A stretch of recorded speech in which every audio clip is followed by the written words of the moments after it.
was clear here that night in Cape Elizabeth, though a storm raged just offshore. Or, actually, scratch that. Actually, there was a blinding snowstorm and the swells were enormous.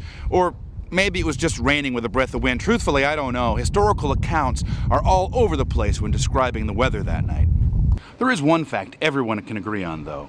A once proud Yankee clipper ship, the Annie C. Maguire, met her sorry end on the rocks here in front of Portland Headlight 131 years ago this week on Christmas Eve, 1886. You've probably seen this painted rock here in front of the lighthouse tower. Well, this is the story that goes with it. You see, the Annie C. Maguire started life as the famed China tea trade clipper, the Golden State. And sailing under the American flag, she logged more than 1 million miles in 30 years at sea.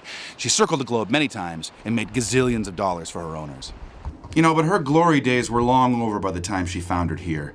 She'd been bought by a shaky Canadian company and renamed by then. And the crew was overworked and underfed on regular voyages to South America. And the Maguire was returning home to Quebec after a trip to Argentina and looking to ride out a storm in Portland Harbor that night when disaster struck. That Christmas Eve, lighthouse keeper Joshua Strout was keeping watch up in the tower, and his son was getting ready for bed. He'd just gotten his socks off when his father burst through the door. "All hands turn out," he shouted. "There's a ship ashore in the dooryard." When the younger Strout stumbled out the door and into the snow, he could see the ship right here on the rocks, and its masts reached up into the sky, taller than the lighthouse tower. Somehow the Maguire had managed to basically smash right into the very beacon, trying to warn it of the danger. All the Strouts had to do to rescue those aboard was flop a ladder between the rock and the ship's rail.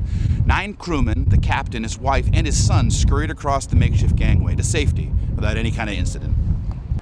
Mary Strout, the keeper's wife, she fed everybody coffee and dinner. And fortunately, there was enough to go around. The family killed 8 chickens the day before for a big Christmas feast. The hungry crewmen, they weren't just freeloaders either.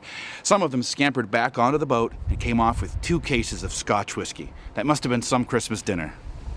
You know, there's always been this persistent rumor that the captain grounded his ship for the insurance money, but I don't believe it. He had his wife and his son on board, after all, and he could have grounded it down in the sand of Old Orchard Beach or something. Why would he do it here? And it turns out the ship actually wasn't insured very well. 3 days later, it was auctioned off for scrap. Salvagers stripped the Maguire of anything worth a penny, her metal sheathing, her spars, hardware, anchors, and all. You know, then heavy swells came up on New Year's Eve, and by daybreak, she was scattered all over the coast here in little pieces.